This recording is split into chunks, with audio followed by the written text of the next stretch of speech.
리퍼블릭 대표의 전방위 로비 의혹에 연루된 검사장 출신 홍만표 변호사가 결국 구속됐습니다. 5일 만기... 세상에는 전문가들이 있습니다. 이 사람들은 자기들이 종사하는 일에 대해서는 아주 해박한 지식과 능력을 자랑하는 사람들입니다. 이런 분들이 없으면 우리들이 사는데 많은 어려움이 생깁니다. 의사를 예로 들자면 아플 때 의사 선생님들이 없다면 얼마나 끔찍하겠습니까? 그런데 아이러니한 것은 이 전문가들이 자기 전문 분야에 대해 잘 알기는 하는데 한계가 있다는 것입니다. 의사가 병에 대해 잘 알고 잘 고치지만 자기 건강을 잘 지키는 것은 이것과는 별개의 문제인 것 같고, 법조인들이 법을 잘 알고 법에 근거해서 기가 막히게 판단을 하지만 그분들도 제대로 법을 지키면서 사는 것은 힘들어 하더라는 말입니다. 요 근래 매스컴에 오르내리는 사람으로 홍만표 변호사라는 사람이 있습니다.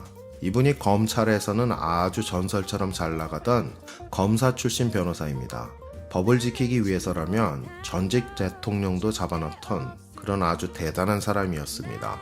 능력 넘치게 있고 청렴했습니다. 대단한 인물이었습니다. 적어도 외관적으로는 말입니다. 그런데 이 사람이 변호사를 개업한 뒤에 뭔가가 바뀐 것 같습니다. 어떤 식으로 사건을 처리했는지는 몰라도 고작 수년 안에 수백억 원대의 재산을 소유하게 되었습니다. 그리고 이 사람 주변으로 안 좋은 소문들이 나기 시작합니다. 비싼 수임료를 받아서 자기가 일했던 경험이 있고 커넥션이 있는 검찰을 상대로 로비를 한다는 것이었습니다. 만약에 그 소문이 사실이라면 크게 법을 위반하는 사안인데, 이 사람에게 변호를 맡겼다 피해를 본 사람의 자백으로 결국은 홍만표 변호사가 구속이 되고 마는 사건이 있었습니다. 법을 잘 알면 뭐 하겠습니까? 법을 지키는 것이 문제가 아니겠습니까? 오늘의 말씀은 로마서 2장 12절로 16절까지입니다.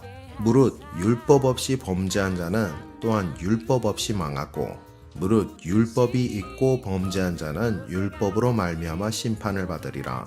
하나님 앞에서는 율법을 듣는 자가 의인이 아니요 오직 율법을 행하는 자라야 의롭다 하심을 얻으리니, 율법 없는 이방인이 본성으로 율법의 일을 행할 때에는 이 사람은 율법이 없어도 자기가 자기에게 율법이 되나니, 이런 이들은 그 양심이 증거가 되어 그 생각들이 서로 혹은 고발하며 혹은 변명하여 그 마음에 새긴 율법의 행위를 나타내느니라. 곧 나의 복음에 이른 바와 같이 하나님이 예수 그리스도로 말미암아 사람들의 은밀한 것을 심판하시는 그날이라. 오늘 말씀의 중심에는 율법이 있습니다. 그렇습니다. 오늘의 말씀은 법에 관한 말씀입니다. 그런데 시작부터가 좀 무시무시합니다. 망한다고 하시고 심판을 받는다고 하십니다. 죄가 있으면 벌을 받아야 하는 것이 상식이니까 죄를 안 지으면 되지 않겠는가 생각하고 애써 마음의 평정을 유지해 보려고 하지만 사실 마음에 걸리는 일들이 한두 개가 아니긴 합니다. 성경에도 예수님의 유명한 일화가 나오지 않습니까? 간음하다가 현장에서 잡혀 끌려 나온 간음한 여인을 돌로 쳐서 죽이겠다고 동네 모든 사람들이 돌을 들고 나왔을 때 주님께서 한마디 하셨습니다.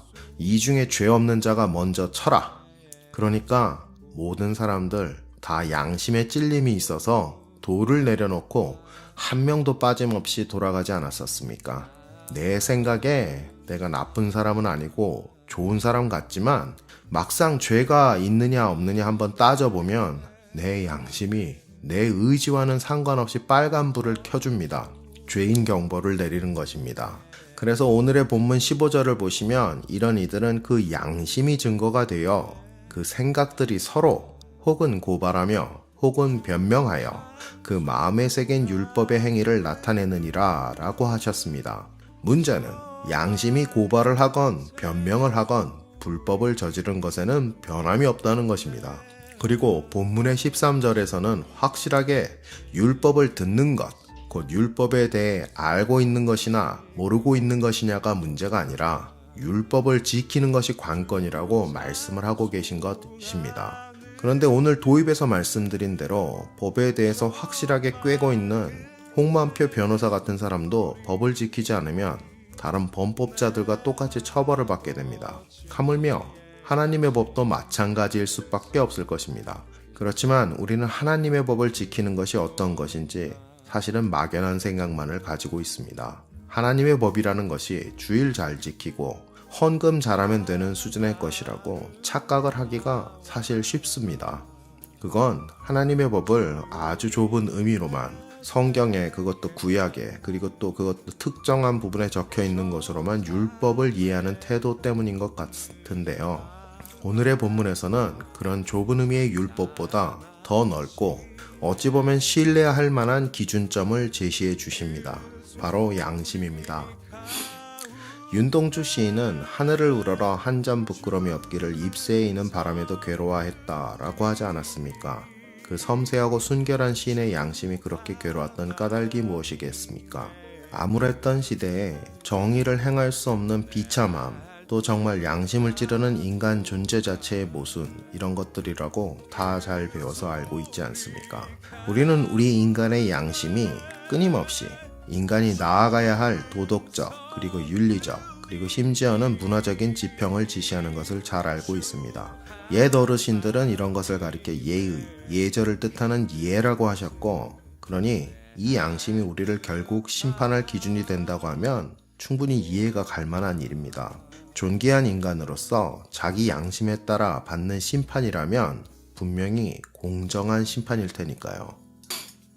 그런데 문제는 이 양심은 분명 내 양심이지만 내 마음대로 통제가 안 되는 희한한 것이라는 것입니다. 학창시절에 군것질 하려고 엄마한테 거짓말을 해서 학용품 값을 더 받아냈을 때 내가 원하던 것을 얻기 위해 거짓말을 하는 것임에도 양심이 찔려서 고생한 경험이 다 있지 않으십니까? 저만 그랬나요? 여하튼 내가 원하는 것을 하는 것임에도 내 양심은 나의 욕망과는 반대로 작용할 수 있다는 것입니다. 물론 양심이 없는 듯 사는 사람들이 있습니다. 그런 사람들, 인간 이하로 사는, 짐승만도 못하게 사는 그런 양심이 견디다 못해서 죽어버린 사람들, 성경에서 말하는 저주받은 자들은 바로 그런 사람들 아니겠습니까? 양심은 하나님이 우리 안에 새겨놓은 하나님의 법입니다. 그 법을 따라 처벌받는다는 것은 참 두려운 이야기이긴 하지만 또 우리가 놓치면 안 되는 것은 이 본문에서 말씀하시는 심판이 지금 당장 일어나는 것은 아니라는 것입니다. 미래에 일어날 것이라고 말씀하고 계시다는 거죠. 바로 16절에서 말씀하시는 하나님이 예수 그리스도로 말미암아 사람들의 은밀한 것을 심판하시는 그날이라 하고 정해놓으신 것입니다. 우리가 율법의 잣대로 봐도 그렇고 양심을 비추어 봐도 그렇고 사실 우리는 온전하지 못합니다. 그렇기 때문에 이에 대한 심판이 있을 것은 분명한 일입니다. 하지만 오늘의 말씀은 이 심판이 바로 지금 있을 것이라고 이야기하지 않으십니다. 바로 금방 있을 수도 있고 시간이 걸릴 수도 있겠지만 이 심판의 때는 일단 미래입니다. 이게 그렇게 중요한 것인가 생각을 해보면 심판이 미래에 예정되어 있다는 것은 모든 사람에게나 공평하게 아직 시간이 있다는 것입니다. 그때 가서 판결을 어떻게 받을지는 몰라도 그때 무죄인 사람이나 유죄로 판단을 받을 사람이나 아직 시간이 있다는 얘기입니다. 그러면 이게 누구한테 유리한가 생각을 해보자면 지금 무죄인 사람한테는 앞으로 범죄할 가능성이 있으니까 훨씬 불리한 것이고 지금 유죄인 사람들은 그 사이에 죄값을 치룰 길을 찾아낼 시간이 생기는 것이니까 훨씬 유리한 것입니다. 그러면 시간을 주신다는 것은 하나님의 계획이 이 범죄한 자들에게 기회가 주어질 수 있도록 디자인되어 있다는 것을 뜻한다는 것이죠. 다시 말하면 아직 심판의 때가 남아있는 그 시점에 회개하고 하나님께 돌아올 기회를 주신다는 것입니다. 그러니까 저 같은 사람한테 기회를 더 주시려고 하나님의 심판이 디자인되어 있다는 말씀입니다.